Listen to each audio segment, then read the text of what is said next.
दोस्तों, हाल ही में उत्तर प्रदेश के मुख्यमंत्री योगी आदित्यनाथ ने एक बयान दिया जिसमें कहा कि सिकंदर ही महान क्यों, चंद्रगुप्त मौर्य को इतिहास में महान क्यों नहीं कहा गया। इस बयान के बाद सभी जगह ये मसला चर्चा का विषय बन चुका है और आज हम अपनी वीडियो में इस बात को लेकर चर्चा करेंगे और बात करेंगे कि दोनों में से कौन महान है। अगर आप भी जानना चाहते हैं तो वीडियो के लास्ट तक हमारे साथ बने रहें। चलिए शुरू करते हैं। बात आती है महानता की, तो इसमें इतिहासकारों की अलग अलग राय है।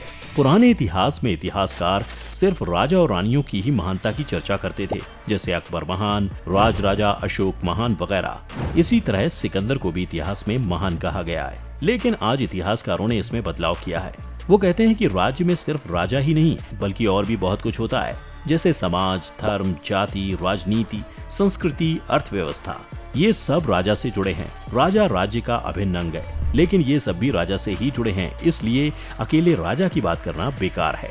सवाल गुप्त साम्राज्य को लेकर भी है, क्योंकि गुप्त साम्राज्य को भारतीय इतिहास का गोल्डन एज कहा जाता है। लेकिन गुप्त साम्राज्य में सभी जाति वर्ग के लिए एक समान कुछ भी नहीं था, इसलिए क्या वह सभी के लिए एक गोल्डन एज नहीं था? गोल्डन एज राज्य के सभी लोगों के लिए गोल्डन होना चाहिए। और इसी तरह अगर दुनिया जीतना, अगर महानता का पैमाना सिकंदर के लिए है और अपने राज को अच्छे से चलाना और उसका विस्तार करना महानता का पैमाना अशोक के लिए है, तो फिर चंद्रगुप्त के लिए महानता का क्या पैमाना हो सकता है? ये समझने के लिए हमें उसके बारे में जानना होगा। तो सबसे पहले हम चंद्रगुप्त मौर्य के बारे में जानते हैं। मौर्य साम्राज्य का संस्थापक चंद्रगुप्त मौर्य ही था, जिसने 321 बीसी में मौर्य वंश की स्थापना की। मौर्य साम्राज्य भारत का पहला पूरा एकीकृत साम्राज्य था, यानी चंद्रगुप्त मौर्य ने पूरे भारत को एक भारत बना लिया था। ग्रीक लोगों ने चंद्रगुप्त मौर्य को अपने इतिहास में सेंट्रोकोट्स के नाम से पुकारा है। चंद्रगुप्त मौर्य का प्रधानमंत्री चाणक्य था। चाणक्य ने अर्थशास्त्र नामक किताब की रचना की, जिसका संबंध राजनीतिक विज्ञान से था।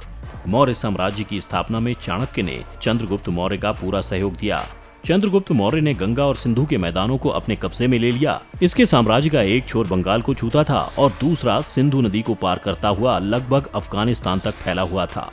मौर्य साम्राज्य की राजधानी पाटलिपुत्र थी, जो आज बिहार की राजधानी पटना है। बौद्ध ग्रंथों में चंद्रगुप्त मौर्य को क्षत्रिय वंश का बताया गया है, जबकि ब्राह्मण ग्रंथ उसे शूद्र बताते हैं। असल में इतिहास में चंद्रगुप्त मौर्य को वृषल निम्न कुल का कहा गया है। अब सवाल ये आता है कि चंद्रगुप्त मौर्य को अलग अलग ग्रंथों में अलग अलग कुल का क्यों कहा गया? तो बात यह है कि चंद्रगुप्त मौर्य ने जैन धर्म के भद्रबाहु से दीक्षा लेकर जैन धर्म अपना लिया था, इसलिए ब्राह्मण लोग उससे नफरत करने लगे थे और उसको शूद्र बताते थे। कहते हैं चंद्रगुप्त मौर्य अपने जीवन के लास्ट टाइम में अपने बेटे बिंदुसार को राजगद्दी सौंपकर भद्रबाहु के साथ दक्षिण में चले गए और वहीं उसकी मौत हो गई। ग्रीक और भारतीय इतिहास के मुताबिक चंद्रगुप्त मौर्य ने नंद वंश के अंतिम शासक घनानंद को हराकर राजधानी पाटलिपुत्र पर कब्जा कर लिया और मगध का सम्राट बन बैठा। इसके बाद उसने लगभग पूरे दक्षिण एशिया को एक किया। इसी एकीकरण ने मौर्य साम्राज्य की नींव को मजबूती दी, क्योंकि जब साम्राज्य बड़ा हुआ तो टैक्स ज्यादा इकट्ठा हुआ। कृषि, जो उस वक्त की अर्थव्यवस्था की रीढ़ मानी जाती थी, जमीन ज्यादा होने से ज्यादा अनाज पैदा हुआ और व्यापार में भी सुधार हुआ। मौर्यों ने ही मापन की पद्धति का मानकीकरण किया ताकि जमीन को नापने में कोई परेशानी न हो। जमीन को नापने के लिए सही पैमाने तैयार किए गए और राज्य को सुरक्षा देने के लिए बड़ी सेना की योजना तैयार की गई। अब हम आपको बताते हैं कि चंद्रगुप्त मौर्य और ग्रीक के बीच संबंध कहां से शुरू हुए। इतिहासकार बताते हैं कि जब चंद्रगुप्त मौर्य गंगा और सिंधु के मैदानों पर कब्जा कर चुका तो उसकी नजर उत्तरी पश्चिमी छोर पर पड़ी। ये छोर बहुत ही महत्वपूर्ण था। उस वक्त का पश्चिमी छोर आज का पाकिस्तान और अफगानिस्तान एरिया है। इसी के आसपास सिकंदर के सेनापति सेल्यूकस निकेटर का राज्य था, जिसको सिकंदर भारत से लौटते वक्त अपने सेनापति को सौंप गया था। सेल्यूकस निकेटर इस एरिया में किसी की भी दखलंदाजी बर्दाश्त नहीं करता था और इस छोर को वह अपना मानता था। चंद्रगुप्त मौर्य ने 305 बीसी में सेल्यूकस निकेटर पर हमला कर दिया। दोनों के बीच भयंकर युद्ध हुआ, जिसमें सेल्यूकस निकेटर की हार हुई और मजबूर होकर उसे चंद्रगुप्त मौर्य से संधि करनी पड़ी और अपनी बेटी हेलेना की शादी चंद्रगुप्त मौर्य से कर दी। सेल्यूकस निकेटर ने चंद्रगुप्त मौर्य को 500 हाथी उपहार में दिए और भारत से वापस चला गया। जाते वक्त सेल्यूकस निकेटर अपना एक राजदूत, जिसका नाम मेगास्थनीज था, चंद्रगुप्त मौर्य के दरबार में रख गया। मेगास्थनीज ने ही मशहूर किताब इंडिका की रचना की। अब आप बताइए, क्या उसे भी महानता का दर्जा मिलना चाहिए? अगर अभी भी आपको समझ नहीं आया तो एक बार सिकंदर के बारे में भी देख लेते हैं कि उसने ऐसा क्या अलग किया। सिकंदर यूनान के शासक फिलिप II का बेटा था। अचानक फिलिप की मौत हो जाने पर 20 साल की उम्र में सिकंदर मैसिडोनिया की गद्दी पर बैठ गया। गद्दी पर बैठने के बाद 10 साल के टाइम में सिकंदर ने पश्चिमी एशिया और उत्तरी एशिया में कई कैंपेन किए। कहा जाता है कि उसके बारे में विद्वानों ने भविष्यवाणी की थी कि ये कभी हारेगा नहीं, और सच है, वो किसी से हारा भी नहीं। 327 बीसी में सिकंदर ने सिंधु नदी को पार कर भारत का रुख किया। इससे पहले सिकंदर फारस और पर्शिया को जीत चुका था। भारत आकर उसकी मुलाकात सबसे पहले तक्षशिला के राजा आम्भी से हुई। आम्भी ने सिकंदर का जोरदार स्वागत किया, उसके सामने सरेंडर कर दिया और उसको बहुत सारे तोहफे देकर और अपने कुछ सैनिक उसे देकर विदा किया। जब सिकंदर आगे चला, उसके रास्ते में झेलम नदी के किनारे बसा हुआ पोरस का साम्राज्य पड़ा। उसने राजा पोरस से सरेंडर करने के लिए कहा, लेकिन राजा पोरस ने मना कर दिया। तब सिकंदर ने युद्ध के लिए तैयार होने को कहा।